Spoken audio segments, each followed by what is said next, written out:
Assalamualaikum, halo sahabat Permata. Bertemu lagi dengan saya di acara Tanya Dokter di akun YouTube Rumah Sakit Permata Jonggol. Kali ini saya ingin membahas hal yang sangat menarik, terutama pada orang-orang yang bekerja di perkantoran. Apa saja sih gitu penyakit-penyakit yang sering diderita nih. Jadi jangan kemana-mana, simak. Jangan lupa subscribe juga akun kami ya, Rumah Sakit Permata Jonggol. Baik, bersama saya sudah ada Dr. Isa, spesialis neurologi yang praktek di Rumah Sakit Permata Jonggol. Dok, kita mau bahas nih penyakit-penyakit yang sering menyerang atau yang sering diderita oleh pekerja kantoran. Apa aja sih dok? Top 5 deh kita sebutnya. Jadi gini, kalau untuk 5 penyakit yang sering diderita oleh pasien pekerja kantoran, yang pertama itu adalah CTS atau carpal tunnel syndrome, yang kedua adalah low back pain, yang ketiga adalah cervical syndrome, yang keempat adalah Bell palsy, dan yang kelima adalah plantar fasciitis. Oke, jadi kita bahas satu-satu nih ya dok ya. Pertama tentang carpal tunnel syndrome ya, CTS. Itu sebetulnya apa dok? Dan biasanya seperti apa gejalanya?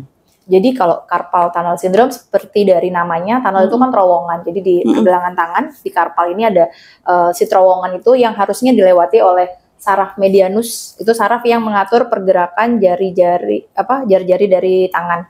Keluhannya adalah nyeri di pergelangan tangan dan kesemutan di jari jempol, jari telunjuk dan jari tengah gitu.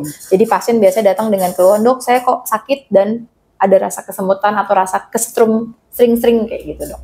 Oke, itu yang pertama itu CTS. Yang kedua yang sering menderita itu adalah tadi disebutkan apa? Dengan low back pain. Low back pain. Nah itu penyebabnya apa dan gejalanya apa dok? Jadi kan low back pain dari namanya juga nyeri punggung bawah. Keluhannya ya pasiennya pegel-pegel, kadang bisa disertai dengan rasa menjalar. Nyerinya itu menjalarnya ke kaki kanan ataupun kaki kiri, bisa rasa kesemutan, panas ataupun kesetrum. Tapi bisa juga hanya nyeri saja, nyeri boyok kalau orang biasa sebutkan. Itu biasanya kalau low back pain biasanya karena terlalu banyak duduk atau kurang bergerak atau posisi yang tidak ergonomis dok. Kalau karena topik kita adalah orang kantoran, yang paling sering penyebabnya adalah tidak ergonomis dok. Jadi meja dan kursinya tidak ergonomis sehingga mungkin duduknya ngebongkok atau sedikit miring gitu. Jadinya atau memang postur tubuh orangnya itu yang memang duduknya miring-miring gitu. Sama karena sering duduk terus dalam waktu jangka panjang tidak pernah jalan. Maksudnya harusnya kan ada kayak relaksasi gitu kan. Kadang yang kantoran dari jam 9 sampai jam 5 gerak cuma kalau makan sama kalau buang air kecil doang. Jadi kalau bisa sih setiap 2 jam memang ada relaksasi sedikit, jalan-jalan walaupun tidak ke kamar mandi, jadi cuma duduk berdiri di lingkungan meja kerjanya. Baik, itu yang ketiga tadi apa dok? Yang ketiga adalah cervical syndrome. Cervical syndrome. Nah itu penyebabnya apa dok? Sama dok, karena pada pasien dengan kantoran itu tidak ergonomis, jadi mungkin terlalu nunduk. Komputernya kan itu yang ditanam di bawah dok, jadi ada ya biasa monitornya itu ya. Apa dok yang nabang ya betul. Jadi kan dia karena ke bawah jadi terlalu sering nunduk itu akan nyeri. Biasanya keluhannya adalah lehernya cengeng, kaku, sakit atau kepala ya. Bisa juga sampai sakit kepala atau rasa menjalar ke tangan kanan atau ke tangan kiri. Kenapa topiknya pas banget sama orang kantoran ya karena memang balik lagi ke tidak ergonomisan dari tempat kerjanya. Oke, yang keempat adalah Bell palsy ya dok. Nah ini sebetulnya kasus yang sering terjadi ya dok ya. Datang kok pada panik, biasanya pada panik nih karena kok yang sebelah nggak bisa senyum, tidak bisa ngangkat alis, dan tidak bisa mengkerutkan dahi. Nah ini biasanya kenapa sih dok? Jadi gini, kalau Bell palsy itu biasanya orang paling takut dan panik berobat karena takut stroke dok. Ya kan, aduh dok saya stroke nih dok gitu kan. Terus matanya kadang berobatnya tuh telat, matanya udah terlanjur nggak bisa merem kan dok, terus udah kena infeksi mata juga, jadi matanya merah, kadang bisa sampai udah keluar cairan juga dari matanya gitu. Tapi Bell palsy kenapa kita kaitkan erat sama orang kantoran? Pertama itu karena penyebabnya bisa karena udara dingin atau bisa juga karena infeksi virus yang paling sering. Kenapa udara dingin sering saya dihubungkan dengan kantor? Karena kan AC, kepapar AC yang biasanya posisi AC-nya selalu nyorotnya cuma sisi sebelah kanan. Kemungkinan untuk Bell palsy-nya kena di sisi kanan sangat besar. Atau kalau naik mobil dok, misalnya naik mobil atau naik kendaraan gitu, terus duduknya di tempat yang selalu kena angin, jadi kalau dia nyetir ya seringnya yang kanan, kalau dia nggak nyetir sisi sebelah kirinya, atau naik motor. Zaman sekarang kan banyak yang nggak pakai helm full face ya dok. Nah jadi kan tetap walaupun pakai helm, kena anginnya juga tetap kenceng. Nah padahal angin, terus udara dingin, dan infeksi virus sangat bisa sekali menyebabkan bel palsi gitu. Dan memang karena penyakit ini tuh tidak kenal umur, bisa dari usia muda sampai usia tua, dan paling sering ya kenanya petugas kantoran, pekerja kantoran karena terpapar dingin. Baik. Nah yang terakhir adalah plantaris tadi ya dok ya? Plantar fasciitis. Nah ini biasanya pada siapa dok?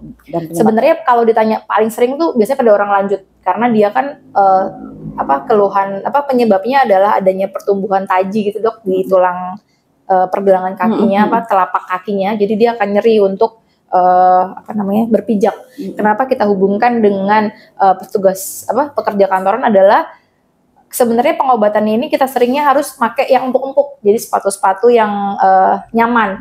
Nah, petugas kantoran, pekerja di kantoran kan seringnya pakai heels tuh dok. Jadinya otomatis mungkin dia punya bakat untuk terjadinya taji itu di tulang telapak kakinya, ditambah kerjanya yang harus pakai heels, tidak boleh pakai sepatu kets seperti itu. Jadinya bikin nyerinya jadi terus-terusan.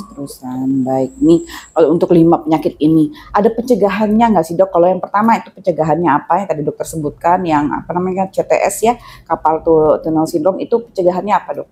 Jadi gini, kalau carpal tunnel syndrome itu karena paling sering itu pasien-pasien yang sering ngetik. Nah jadi kalau bisa ada bantalan untuk keyboard dok. Jadi biar kalau pas lagi ngetik posisinya tuh tidak terlalu banyak gerakan berulang pada pergelangan tangannya, karena ya memang si terowongannya itu adanya di situ. Terus kalau misalnya pakai mouse, ada mouse ergonomis yang memang kita rekomendasikan untuk pasien-pasien yang beresiko CTS. Jadi bukan yang miring gini dok, makanya tapi dia gini. Jadi si tangannya ini nggak gerak-gerak, si pergelangan tangannya. Yang kedua itu, terus yang yang ketiga memang tetap harus kalau sudah terkena sebaiknya pakai kayak splint gitu.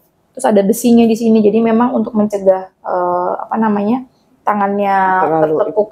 Biasanya pada pengguna kalau kerjanya naik motor dong, kan kalau ngegas gitu kan pasti akan bikin ini otomatis kalau dia pakai penahan gitu karena ada besinya, jadinya tidak terlalu bikin pergerakan pada pergelangan tangannya. Jadi pencegahannya sih agar tidak berulang lagi CTS-nya atau tidak terjadi kalau memang yang belum pernah kena CTS. Kalau yang kedua dok tadi? Yang kedua adalah low back pain karena pencegahannya yang tadi senam ya kita.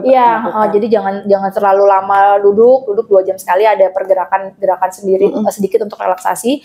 Terus untuk cara duduk utamanya dok, jadi jangan, karena kan capek juga ya dok ya, kerja dari pagi sampai sore cuma di depan komputer, pasti kan duduknya awalnya tegak lama-lama meletot ya dok ya.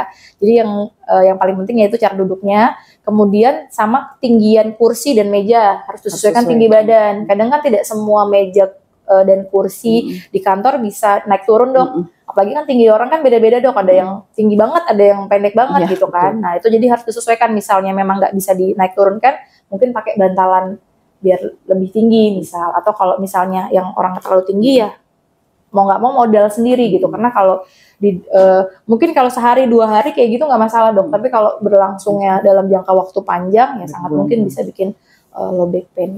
Dan yang ketiga tadi dok? Yang ketiga adalah cervical syndrome. Untuk pencegahannya karena balik lagi tadi adalah ergonomis. Kalau bisa komputer itu walaupun yang di atas kita kan tetap tinggi badannya beda-beda tuh dok. Nah sebisa mungkin tuh sejajar ya. Sejajar. Dari mata sampai si monitornya itu di tengah-tengahnya sejajar. Pertama itu. Kedua kalau memang yang harus di bawah ya kita harus mengenali diri sendiri. Kadang kan ya udahlah terpaksa gini nggak nyaman tapi dinyaman-nyamanin, tapi nggak bisa kayak gitu. Jadi harusnya tetap kita dibuat nyaman. Kalau memang kantornya bisanya begitu, ya kita kan nggak bisa berbuat macam-macam. Maksudnya ya sudah terima aja. Cuma ya kita harus memposisikan mungkin duduknya agak dicondongkan atau bagaimana yang senyamannya sesuai tinggi badan dari orang tersebut gitu. Sama relaksasi juga, karena kadang tegang pekerjaan juga bikin ototnya kaku, juga keluhannya akan jadi bikin cervical syndrome. Dan yang keempat adalah Bell's palsy. Pencegahannya dokter. Untuk pencegahan Bell's palsy yang pertama pasiennya kan tadi udara dingin ya sebisa mungkin kalau AC-nya tuh nyorot ke satu sisi, pindah posisi atau ada rolling gitu dok. Jadi jangan yang shoot panjang tahun gitu terus-terusan sisi kanan yang terpapar AC gitu. Tapi kan